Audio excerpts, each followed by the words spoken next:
Hi, friends. Welcome to the Regenerative Agriculture Podcast. This is John Kempf, and I'm here today to have another fun conversation.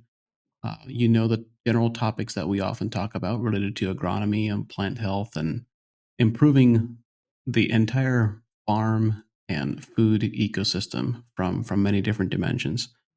Today, I'm here with Jake Ewing. It's a conversation I've looked forward to for a while. Jake has been doing some quite interesting stuff in commercial commodity crop production, and it's for folks who have a perspective on there's certainly a recurring refrain of why why are we growing the degree of commodities that we are, and why are we growing 40% of our corn acres for ethanol consumption and so forth. And that's a whole separate conversation. I'm of the persuasion that that doesn't make a whole lot of sense from a macro perspective. But the reality is that is what exists today, and we need to figure out how to improve soil health and how to improve our crops' performance, even in that type of environment. So I'm really looking forward to having this discussion with you, Jake. Thanks for being here. Tell us a little bit about your context, your operation, the scope of the work that you're doing. Yeah, so it's great to be here. It's really an honor. We are actually at this point just corn growers in Western Illinois.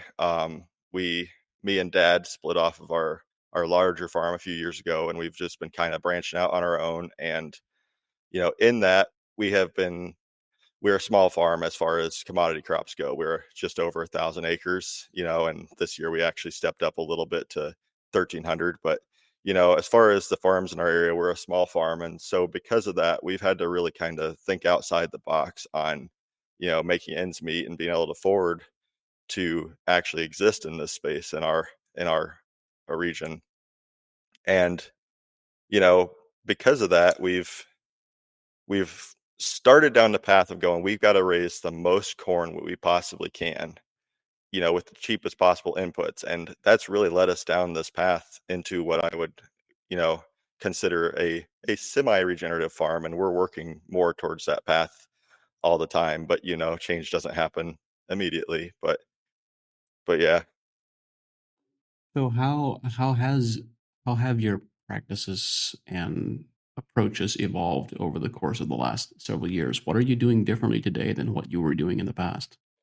So the big step that we made that was kind of an accidental step is, in being a small farm, we went and said, hey, we can't afford to pay the big co-ops and other farmers to come in and do our work for us. So we went out and bought a sprayer. It's a high clearance sprayer, so we can spray corn throughout the season. And our thought was we can do our fungicide with that. We can do our herbicides. We can do all the passes that farms typically make. But once we actually got that and started down that path, we started to realize that some of these applications aren't working or aren't even necessary, and we started to get into foliar fertilizers, which mainstream agronomy just says just doesn't work on commodity crops. That's just don't do it. But we got into that, and we actually started with a potassium product that we were spraying on late in grain fill, and we saw massive success with that. And so that's when we started to look into other, we tried applying manganese and some other fertilizers on the soil, and we just saw no response. But then all of a sudden, when we started spraying it on the leaves, we got huge responses from that. And that's kind of what's led us down this regenerative path, is as we start opening these doors and saying that, our plants are no longer deficient in manganese, all of a sudden diseases aren't nearly the problem that they used to be. And so that's kind of what's leading us down this path. We've also cut back nitrogen applications significantly. A few years ago, we were applying probably 100 or 210 to 220 pounds of nitrogen, and this year we're down to 160 on the whole farm, and only of which 100 pounds has been applied to the soil. So that's significantly saved us in cost, but also has increased our yields, and hopefully also soil health with that. All right, let's unwrap a couple of these pieces because I'm sure folks listening in have lots of question marks raised by some of the things that you just said. So, um, I want to go back and at some point I want to talk about your fungicide applications and your trace mineral foliars and dig into what you are doing where you've seen the significant results. And this is actually a very important conversation, Jake, because there are a couple of reasons why mainstream agronomy thinks that foliar applications are not effective, particularly on corn crops. Because, and one of those reasons is that, well, I'll just kind of go through them in my mind to kind of establish the groundwork. One of those reasons is that, in many ways, the corn plant it's very robust and it's very resilient, and it has given half an opportunity, given at all reasonable conditions, it's going to go and it's going to grow and yield as effectively as it can. Right, you're very much And correct.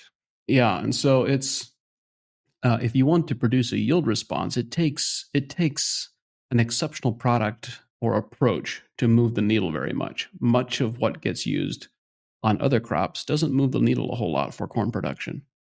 Um, so that's one aspect, and then the other another major piece is that a lot of foliar applications, both in terms of product design, product formulation, and foliar application design, haven't been optimized for corn. They just the thought and the system, the intention that has gone into those hasn't been particularly robust.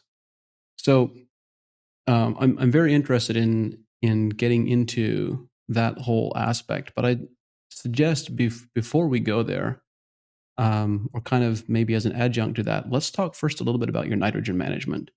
You said you used to be 210 to 220 bushels, and now you're down to 160, of only which 100 is applied to the soil. Tell us a bit about exactly what's being applied and how it's being applied and when. So I'll go back to our default program has always been we apply somewhere in the neighborhood of 140 to 160 units of nitrogen in the fall as anhydrous ammonia, come back with another 50, 60 units as a UAN application broadcast in the spring before we ever put seed in the ground. That's has been the historic applications of our farm. That's also fairly similar to what everybody in our area does. We are blessed in the fact that our soil is very thick and heavy and it holds nitrogen well, but it also allows you to make what I would call bad nitrogen decisions. I'm sure you've heard something to that effect here and there, but Well, I've said some pretty adamant things about applying nitrogen in the fall, just to be clear on the record. no, and you're very much probably correct on that. And I will say we are still in the process of getting rid of that application and moving it to the spring. The hardest part in that transition is you have to completely change the equipment that's required to apply. If you go away from anhydrous, it's not like you can just unhook the anhydrous tank and hook on a liquid tank and off you go. It's a completely different set of equipment and pumps and application equipment. So we are still in the process of making that transition. But what we have done is we've cut that fall application down to where now we're applying 80 units or less in the fall. We've got a field this year that actually a couple fields that didn't get any anhydrous at all on it. And Working on then, making that transition, but like I said, logistically it's difficult. yeah. And then as you're reducing Um, that fall but then what application, what's happening in the spring? so what's interesting as far as that is concerned is, you know, I will say in our pursuit of more yield, the conventional agronomy method is you just got to get more corn. That's the whole goal is to grow more corn. Well, in our pursuit of that, one thing that we started doing was applying urea solved onto the leaves through a foliar application, and we'll make that pass several times throughout the year. Well, what we found is we just don't need to apply the nitrogen at all in the fall. It's not that we have to make up for it somewhere else. With our foliar applications, we just can reduce the amount of nitrogen we're putting on altogether. So that's we've cut back in the fall from 200 units or 180 units down to 100 units. And then in the spring, instead of doing the 60 or 70 weed and feed, we've switched to a 2x2 system on our planter and we've cut that back to 30 units. And in that pass, we're also applying humic substances and molybdenum and sulfur, kind of the nitrogen efficiency program that you guys are talking about. And I feel like that in combination with the foliar applications in the summer has really allowed us to pull those nitrogen rates back. So what do your foliar applications of liquid urea look like during the summer? How frequently are you applying and at what rates? So we will typically apply 10 pounds of dissolved urea, which would be, 4.6 pounds of nitrogen. And we'll apply that 5 times throughout the summer, once around our herbicide pass, and then every couple weeks there throughout. Actually, we're in the process of making those an application right now. And it'll go all the way out through grain fill. And when you say you're doing them at the same timing of an herbicide pass, are you actually tank mixing it with the herbicide? We are not. We are believers that mixing poisons and fertilizers is not really a good idea. And truthfully, going down this regenerative ag path, we are significantly reducing herbicide applications too. And so there's cases where we're not even applying herbicides in the summer. And so that makes it easy. You just do a foliar pass. But in the case where we do need a herbicide still, we just will make two separate passes on that. Because, like I said, I really don't like the idea of mixing poisons and fertilizers together. All right. You have some fields that have such reduced weed pressure that you're not applying herbicides at all anymore. What happened to there? What do you contribute that to? How did that begin? Well, and I'll preface this by saying we're not completely applying no herbicides. So typically we will make an application of a residual herbicide before we plant, but that's enough to hold us throughout the summer. And like I said, it's typically not every field. Some of our fields we just got on recently, and for whatever reason have more weed pressure. They also have lower fertility in those fields, so that could be a contributing factor. Other fields, get wet, get ponds in them, and get weeds that come through, and that's a hard thing to suppress for several years after that. But, a couple of our fields, it just feels like you make a application of a residual herbicide and it just holds you throughout the summer. And so adding more herbicide on top of that, which would be the standard recommended practice in our area, just feels unnecessary to me. Got it. So, along with these multiple nitrogen applications, this gets back to, or the foliar urea applications, getting back to the conversation about foliaring other nutrients. Are you tank mixing anything else with that foliar urea? What all is going? What are the various applications that you're making during the summer? Oh man, you're digging into a rabbit hole here that is deeper than it should be. We will make applications of every application we make has 3, 4 nutrients in it at least. We're kind of trying to put together what I call a plant stimulating package. So and it changes throughout the year. This is the big thing about foliar applications in corn. And this is the thing I think that people miss, in mainstream agronomy is it doesn't make any sense to apply certain nutrients at certain time frames. And it makes incredible sense to spray certain nutrients at those time frames. So Don't early, don't what's you that? think you should be making a potassium application at about V5?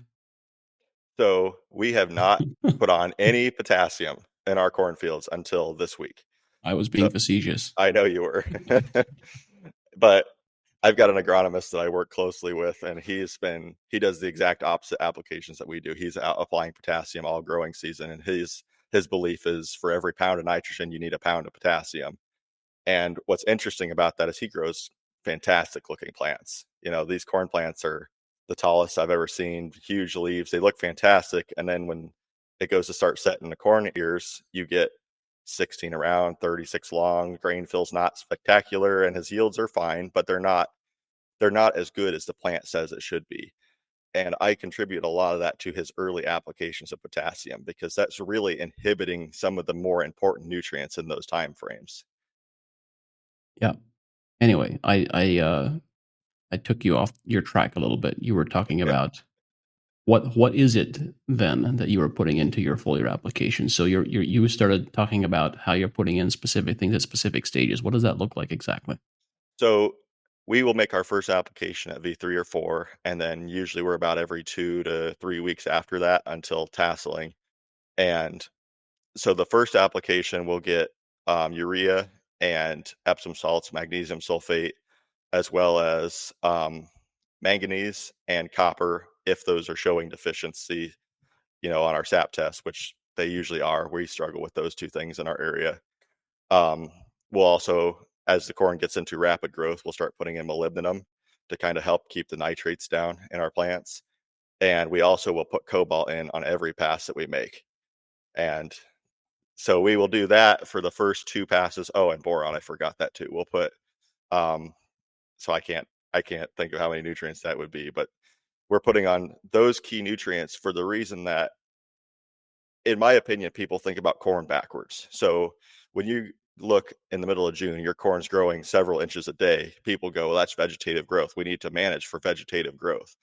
But the truth is, what's happening in that time frame is it's reproductive growth. You're setting your ear length, your ear count, your ear size, all of that's being determined well before tassel. And so if you can manage for reproductive growth, you will see a reproductive response. But then the opposite is when you get post tassel, now it is completely vegetative growth, and everyone's Right. now switched over to managing reproductive growth. But now you need to turn on the nitrogen, the potassium, and really try to keep that plant growing. You are so correct. Many people don't realize that filling a kernel is an expansion process. It's a growth process, not a reproductive process. Well, and it's completely controlled by potassium. Your Yeah. I won't say completely, but your grain will keep filling as long as there's available potassium there. And so if you've made all your application potassium well in advance, you're going to run out and it's going to be a problem for you. You're going to see a reduction in grain fill, which can really look like a grain quality reduction, but even a grain weight reduction too. Jake, how are you continuing? Are you still so you're managing nitrogen and potassium differently later during grain fill, but are you also continuing with the trace mineral applications during grain fill period? So when we get to grain fill, what we will typically do is, and we're trying some things this year. We're still showing on our latest sap test deficiencies in copper and manganese, and so we're trying to put some on now. I suspect it probably won't be quite as big a deal as it was early in the season, but we're still trying it. But the main thing is we will take and continue to put on, or we'll start putting on the potassium, and typically with that, I would like to put on some more urea melted, but um, we're running against the limit of what we can do without burning the plants, by putting that potassium in there. And we will continue to make the cobalt application. Actually, I got a fun story for you, but last year we applied one pass of cobalt instead of all these cobalt passes, except for a couple spots. But we just put on one cobalt pass, and it was late R3, maybe R4. It was August 20th. We were out spraying this. And to give you an idea, the neighbor was hooking up his combine, looking at us like we were morons for being out there spraying so late. But that pass of cobalt made us 10 bushel an acre that late in the season, Not a which surprise at all. it really isn't a surprise because that's what's contributing to your plant really staying alive and staying green. Yeah. But, so this year, and like I said, last year we tried spots where we put cobalt on all the time. And so this year we're doing that everywhere because it just makes such a plant health and then therefore a yield response. Yeah. Yeah. A lot of, I still remember probably 20 years ago, I read this paper and the paper wasn't even about, I forget the topic of the paper, but it wasn't directly about cobalt or about ethylene. But it had this one sentence buried in there as a nugget that when a plant has adequate levels of cobalt, it inhibits ethylene synthesis and delays plant senescence. I'm like, So whoa, what did you just say? so what's really interesting about that is in mainstream agronomy right now with corn, especially in our area, but it's getting more prevalent. You gotta spray fungicide. Like it's just a Yeah, requirement. If you don't spray fungicide, it's gonna be a problem for you. But the reason for that is not always because there is disease, but because the strobilurian type fungicide will help lower ethylene and increase plant health just on its own by default. Well, cobalt will do the exact same thing in a much more exactly. natural and healthy method. Exactly. And the other thing that cobalt does that's very important at this particular stage, a lot of people don't realize, but cobalt moves down to the root system, and the majority of cobalt will be in the root tips where it is essential for synthesizing cytokinins. So when you apply cobalt, not just do you inhibit senescence and ethylene formation, but you actually increase root development right at a period when that nutrient absorption is so critical. I've had conversations with guys, you talk about corn. dry down. In most cases, it's not drying down, it's just died, It's and the dying plant, down. Yeah. it's just dying. Well, the thing is, the corn plant will always do that in this order. It will always shut the root system down first, and then it will start to shut down the lower stalk and the upper leaves, and it will collapse to the ear as it's trying to move every bit of available energy into that ear if it's dying instead of drying. Well, by applying cobalt and stimulating those roots, you can stop the first step on that path. If you can keep your root growth going, you will also keep your plant going by. Exactly. Exactly. Oh, this is a fun conversation. Now let's come back to your what you're doing at the moment. You're putting on potassium, and you said you're struggling to have room to put in urea because of the high salt index, the high electrical conductivity. So I'm assuming that means you're probably using potassium thiosulfate, We are using potassium acetate, potassium actually, acetate. which we're using a pretty high rate to. It's a 25, either 23 or 25% potassium product, and we're using a gallon per acre of that right now. And so because of that, we're, hitting up against that top end of what we can mix urea with, and we're also still putting some Epsom salts in. There's enough salt in that. I suspect I could probably buffer it a little bit, maybe with some humic substances or fulvic acid, but I haven't found a real good source of that cheap enough to be worth doing. Oh, there's one called humicarb, you know.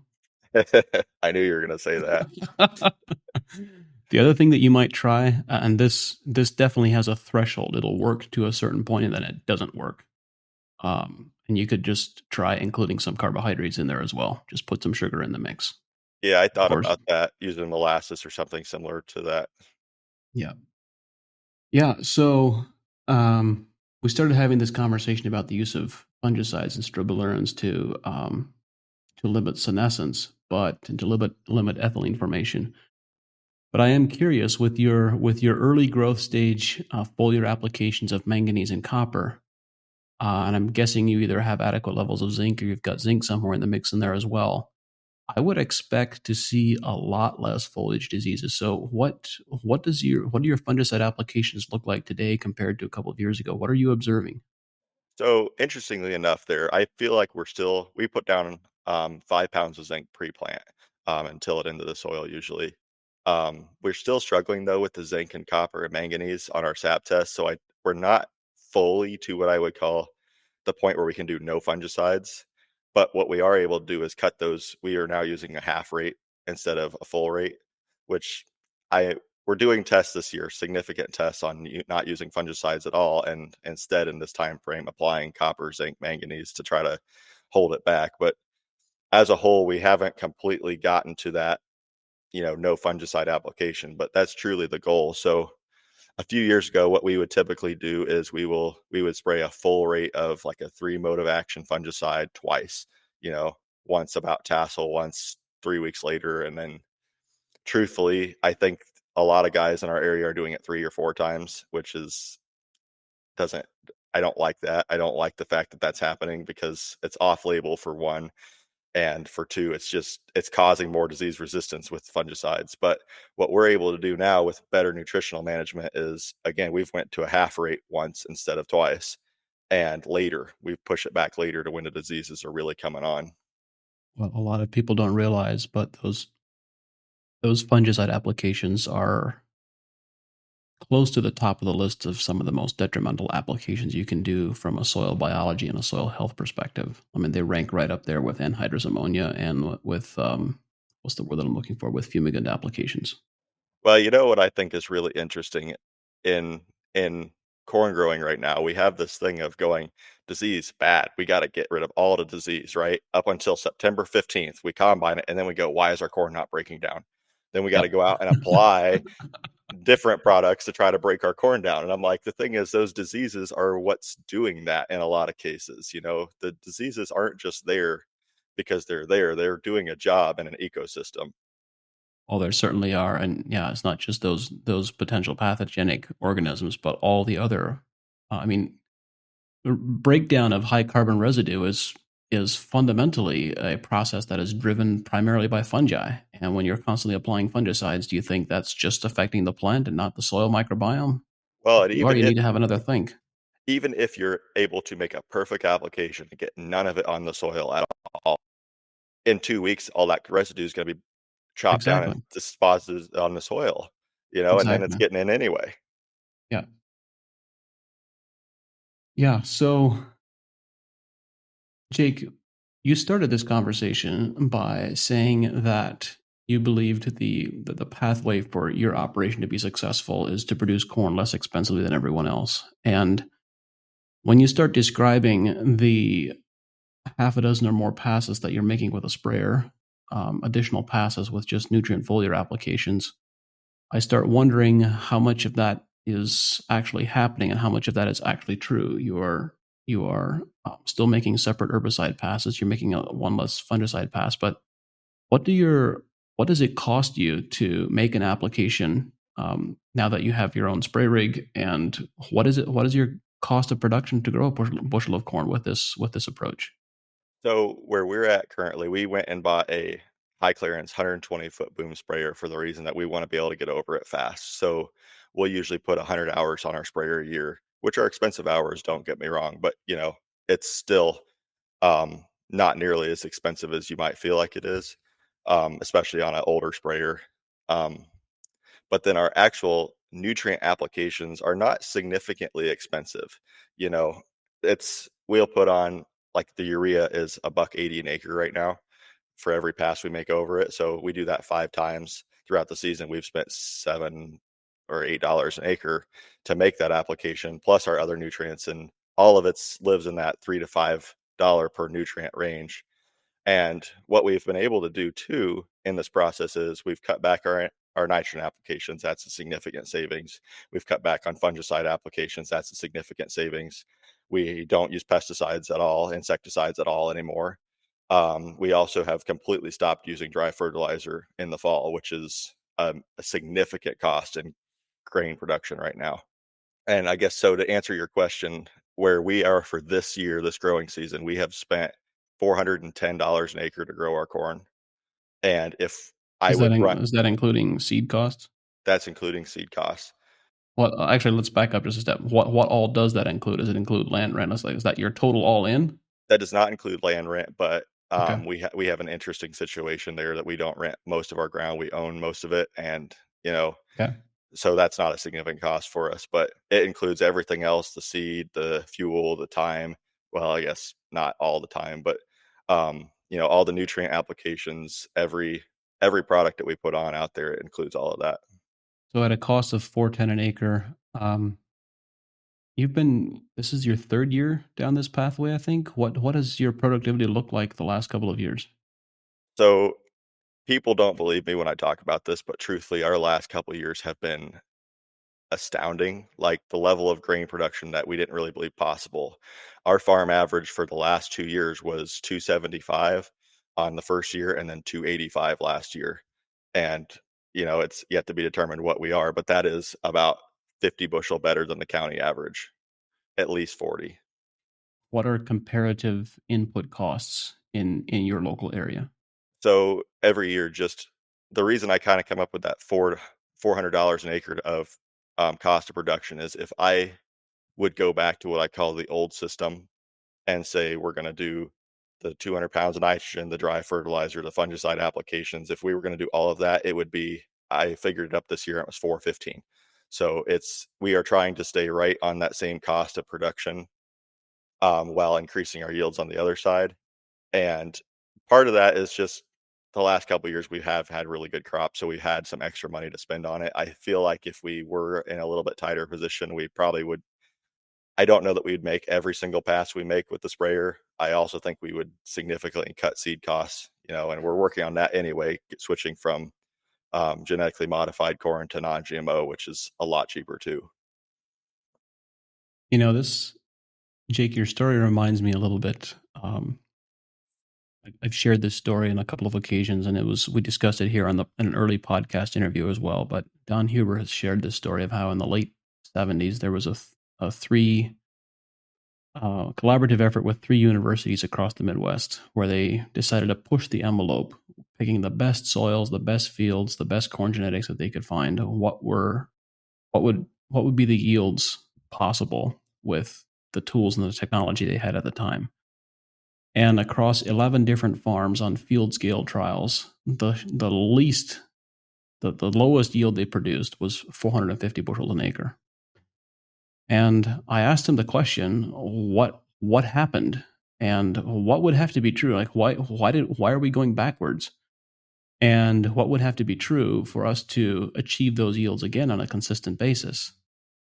And his answer was, we don't need to. If there was a legitimate need and the incentives were there, then people would figure it out. He said, That's we figured it out. Other people can figure it out. Yeah, I'd love to get your take on that.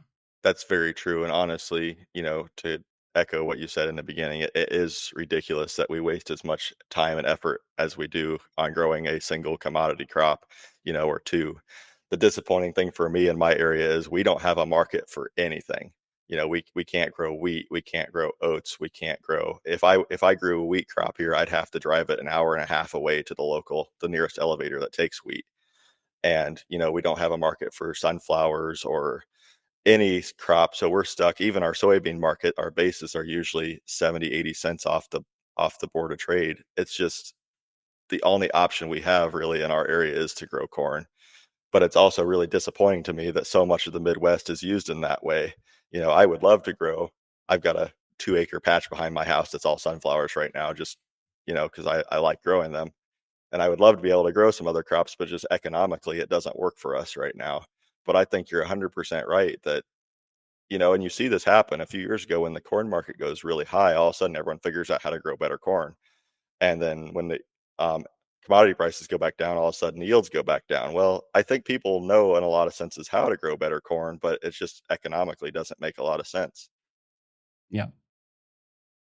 So, Jake, this has been a really interesting conversation, but where do you see the I was about to ask, where do you see the big opportunities? We might come back to that question, but earlier you used a phrase. You said that people approach corn growing backwards. You talked about reversing or flipping the focus on vegetative versus reproductive growth at different stages of plant development. What are the other things like that you see? Where are other significant misunderstandings where there's opportunity for people to really develop a different perspective and approach things differently that would be very valuable? Well, the thing that I think is interesting is you said at the beginning, corn is a very robust plant. Like it just does what it does. We've made jokes around in the past that we could have dumped seed on the ground this year and it would have made 250. But that shows the nature of how resistant corn is to everything. It will grow, it'll get 12 feet high, it'll put an ear on it, it'll make about 200 bushel corn. That's if you do no management to it at all. I mean that's not entirely true, but you know, Pretty close in pretty some soils. close. Yep. But the problem with that is then we also come back on the backside and go, okay, well, we're going to go out and we're going to treat the seed with fungicides, pesticides, everything else. We're going to plant that. And you better be putting an insecticide in furrow with that, to make sure you don't get a single rootworm in that field. And then the second it comes out of the ground, you need to be out there with your herbicides and potentially fungicides. And we manage this crop all year long like it's not a robust crop. We manage it like, you get a single tar spot in the field and all of a sudden your yield's gone. The thing is, we have discussions every year on going, is fungicide even economical? That's how robust corn is we make 2 or 3 passes of fungicide to get 5 or 10 bushel. It doesn't make any sense. So if you could step back off of that for a second and say, we can manage that nutritionally, the corn plant will allow you to do that. It's not a sensitive crop. Yeah, and what I find interesting as well um, is actually let's talk about. I'd like to understand with the yields that you had the last couple of years, the 275 and 285 bushel. Where did those yields come from? And I'm asking in the sense of in which indicators did they show up? Did they show up in row count, It, in ear length, in kernel size? it is entirely in kernel size. And I'm Exactly. not I'm not saying there is not a case to grow more corn kernels. I feel like that it probably does make sense, but you got to start at the wrong end. You got to go to the backside during grain fill and maximize that first. Because to give you an example, we had a hybrid on our farm last year that this corn was making 20 around every single one of them, and the ear length was decent. It was 40ish. It was tons of corn kernels, but then the test weight at the end of the year was only 55 pounds, and that was somewhat hybrid specific. It kind of does that. And the field was fine. It made 290, it was a good field. But then right behind my house, we had a different hybrid, and this corn was 14 around every single year. I didn't find a 16 in the field, and the length was about the same, 38 to 40. That field made 315, and the test weight was 62 pounds. It's all coming. And what's interesting is part of the reason for that is the field that was the opposite way. We didn't make our late application of nutritionals because we were trying to get it ready to get it harvested off early so we could get some cover crops planted out there. Um, but in retrospect, we probably could have gotten quite a bit of yield if we would have done that. We see the exact same pattern on soybeans. Soybeans are interesting in that it's very easy with a foliar application of Accelerate. It's very easy to increase pod count and bean count per plant by 50 to 80%. I mean, that's requires very little effort.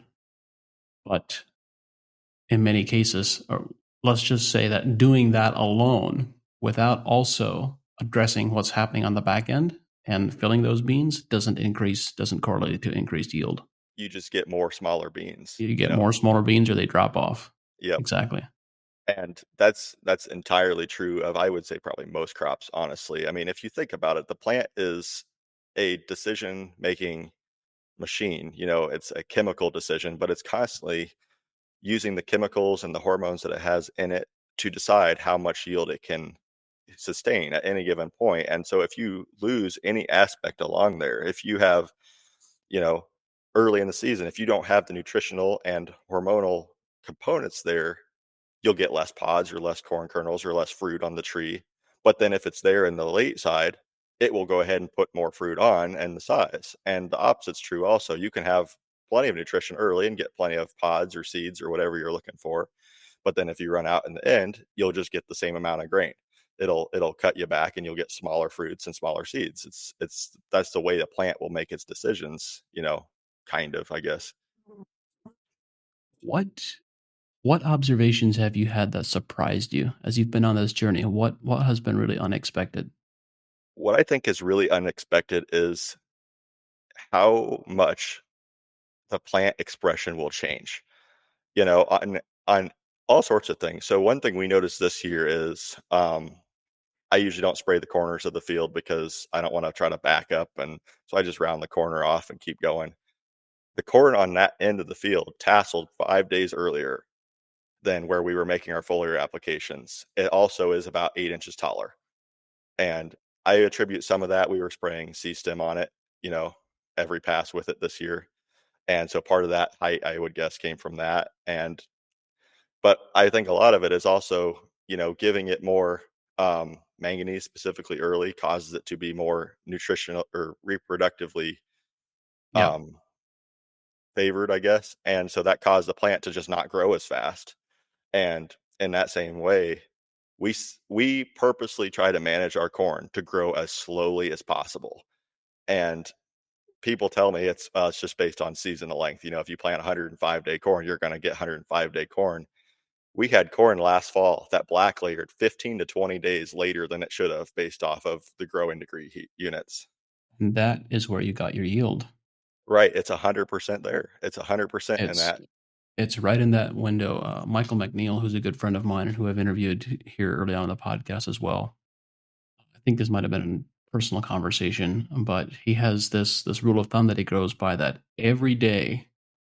I think the starting stage is R1. At R1, for every additional day that you delay black layer, you gain 5 bushels an acre. Well, the thing that is interesting about that is it's linear. The Yeah. rate of growth in a plant or in a corn plant is linear. And so you look out there today and go, oh, we're putting on yield. It's a nice sunny day, nice temperature. We're putting on yield today. It's the exact same as 3 days before it black layers. You're putting on the same quantity of yield those days as you are today. You know, it's not perfectly linear, but it's really close. Yeah. So where do you see yourself and your operation developing next? How are you going to innovate next? Where do you see opportunities that you've not yet taken advantage of? So our big pushes at this point are to completely eliminate applications of fungicide and pesticide. We already have not this year. We did not make any applications of pesticide. Did trials last year, and then was felt compelled enough to do it all this year. And also, we are trying to reduce herbicide applications. Our big pushes at this point are try to stop harming the soil, and then we will start focusing on regenerating the soil. If that makes sense, kind of. And I know it sounds easy. Well, just don't spray fungicide next year. Don't spray. And it is, and it's getting there. But truthfully, the problem is to compete in this market. You know, our neighboring farmers, 3,500 acres, and then one up the road from that's 5,000. It's hard to compete as a smaller grower with those guys, that are making these applications, unless you figure out how to do it and not hurt yourself. Yeah. Well, one of the you mentioned that you still struggle with manganese and copper supply in your sap analysis, and those are golden indicators. The way that I would approach it, or the way that I would suggest thinking about it, is when those levels are adequate. Once you have adequate levels of manganese, copper, and zinc, and other things as well, but particularly those three, when those three are adequate in sap analysis, now you can have some degree of confidence and comfort in that the plant's ability to be resistant to diseases has just gone up by a significant factor, and that the need for fungicides will be a lot less, and the plant response to the fungicides applied will be much greater if it becomes necessary. Right. Well, and what's interesting for us is we have corn this year that are showing adequate levels that we're not making fungicide applications to. I made one pass through the field with a fungicide just to make sure that it didn't, you know, I didn't see 50 bushel or something silly, but we're finding every year less and less benefit from spraying the fungicides. And I think that is in part because we are addressing the deficiencies of zinc and copper and manganese. 4 years ago, we had never put a single pound of zinc or copper or manganese on our farm, you know, and to that end, also didn't apply boron or um, any other trace nutrient. Even sulfur was, you know, more or less ignored. We were doing the big three nutrients, and that was that. And every year, our disease pressure was worse. It's crazy how when you manage your plant to be healthier, all of a sudden your plant is healthier. It's a weird concept. Well, this has been an exciting conversation, Jake. What have we missed talking about? That's a good question. I guess I will leave with a couple really interesting findings that we found. Um, Last year, we applied an application of manganese the day it started tasseling. Um, I was purposely waiting to try to, the second I saw that tassel come out, we were making that application. And what really is interesting that happened is we sprayed, it silked, it pollinated really fast, just exactly what we were looking for. The silk started turning brown. And, that happened in about a 5-day window, and then 5 days later, a bunch of new silks came out. So we had a bunch of brown silks on the top of every single ear, and then a bunch of new white silks were popping out. And when I started pulling ears on that, the ears had physically grown about 5 new corn kernels in length. Just but it was too late. That it had pollinated already, so they never pollinated or grew. But I was pulling ears before that, cutting the leaf sheaths back and finding them, and they were 35 to 40 long. After that application, the same fields and the same hybrids were 40 to 45 long. And all these new silks were coming out. And it's a really goofy, I got some pictures of it, to see all these ears that had brown silks and white silks at the same time. And that was really shocking to me to see that happen, because I thought we had a genetic problem perhaps, but every one of our fields did it. Every field, every hybrid in the corn was obviously fine, but it's interesting that that happened. That's intriguing. It makes you wonder what would happen if you did that application, let's say, I don't know, 10 days earlier. Well, and see, that's what we did this year. I kind of put that in my memory bank, and this year we got to be a few days earlier. And I kid you not, we've got long ears this year, and yet it's yet to be determined if they will fill and if it'll actually produce. But, we were spraying last night, and I was in the fields, and I found an ear that was 60 corn kernels long. Whoa. which I mean is that's nuts. I told dad, I'm like, it's the longest year I've ever found. And maybe that was part of the application we made. Maybe it's the hybrid. It's hard to know for sure. And I guess I will also leave with this too. I think one of the reasons that foliar applications are so unsuccessful is it's the application method. I drove past a field yesterday it was a bean field being sprayed with a drone, and it was 95 degrees yesterday at 3 o'clock in the afternoon. Sun was out, Yeah. and that stuff wasn't hitting the plants. I mean, it was evaporating faster. And I've heard farmer after farmer that goes, "Yeah, I tried fungicide or I tried nutritionals, and it didn't work." And I'm like, "Well, when did you spray it?" Well, that day it was real hot and in the middle of the Yeah. afternoon. We Yeah. will purposely make all of our applications of nutritionals after dark every night. We will start spraying about 8 to 9 o'clock in the evening and spray in as late as I can stay awake, honestly. Well, how long does it take you to cover your entire operation with the sprayer that you have? Spraying at night exclusively, it will take probably 4 days. I can do it in 4 days, and that's spraying, 250 to 300 acres a night. Yeah, well, your comment about being sprayed during the day when it's hot is well, it's very simple. The science of designing and applying foliar applications is very clear. Absorption into the leaf is dependent, not exclusively, there's other factors, but is it could say the first and the biggest factor is that droplet needs to stay liquid on the leaf surface for as long as possible. And if you spray in the evening and it's there all night before it dries up the next day, that's how you get your longest window. Yep, and that's exactly what we try to do is get it on right as we go as early as we can without trying to get any drying happening. And putting some urea in that mix also will help keep it wet a little longer. Yeah. Um, but that's our main goal. Another thing that I think is just bad information. I've heard always you got to run a super fine mist, highest pressure you can run on a sprayer. We don't do that at all. We actually are the opposite. We run about the least pressure we can run with the big droplets, and we still see very good absorption into the plants.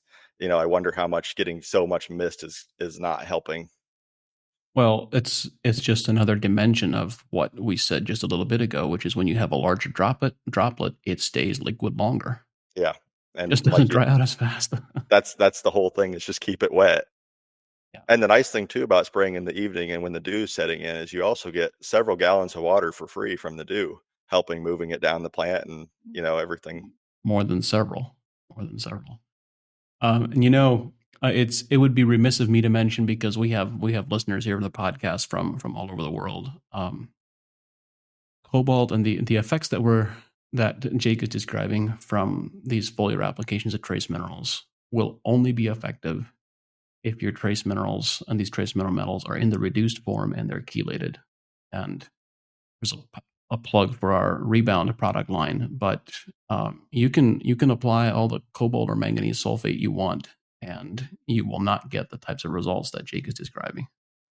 What's really interesting about we've been using the rebound products now for 3 years. This is or 2 or 3 years, I'm not sure. But what's interesting is spraying rebound manganese on with our other foliar application. You will actually physically see the corn plant green up in about an hour. So, we have some 250-acre fields that takes me 3 or 4 hours to spray. And by the time I get across the field, you can see the line on the end rows where we've already sprayed, and Wow. it's really crazy to see a visual response that quickly. Yeah, it is fascinating. It's a lot of fun because you can actually you can measure that and see it in other ways as well. I know that it would be possible to measure that with a photosynthesis um, apparatus. So I forget what it's called. I want to say lidar, but that's obviously not correct. But anyway, these instruments that can measure photosynthetic capacity. But also, if you can see it darker green, then should be able to measure it with a chlorophyll meter as well, which is I fascinating because manganese is not supposedly a part of what creates additional chlorophyll. It's really weird because it is specifically the manganese too. When I take that out, it won't do it. I think magnesium will to a certain degree, but manganese is really what seems to give it that green flash. That's fascinating. What's interesting though is then it'll get that nice green flash, and then like 3 days later, the whole field greens up really nice as it actually starts to assimilate and use some of these nutrients. You know, it's like there's like a 3-day lag on when you spray to when you get the nutrients into the plant. Well, Jake, this has been such a fun conversation. I'm sure we could continue talking for a while, but I want to say thank you for all that you're doing. And thanks for pushing the envelope and for being willing to share that with other people. And I look forward to having another conversation with you in a year or two. And actually, I look forward to having a conversation with you again later this fall, if just on the phone, if not here in the recording, because I want to know what happened to the field that had a 60-inch or 60 kernel corn ear. I'll be sure to let you know. I really appreciate the opportunity to come on here and talk. The team at AEA and I are dedicated to bringing this show to you because we believe that knowledge and information is the foundation of successful regenerative systems. At AEA, we believe that growing better quality food and making more money from your crops is possible. And since 2006, we've worked with leading professional growers to help them do just that. At AEA, we don't guess, we test, we analyze, and we provide recommendations based on scientific data, knowledge, and experience. We've developed products that are uniquely positioned to help growers make more money with regenerative agriculture. If you are a professional grower who believes in testing instead of guessing, someone who believes in a better, more regenerative way to grow, visit advancingecoag.com and contact us to see if AEA is right for you.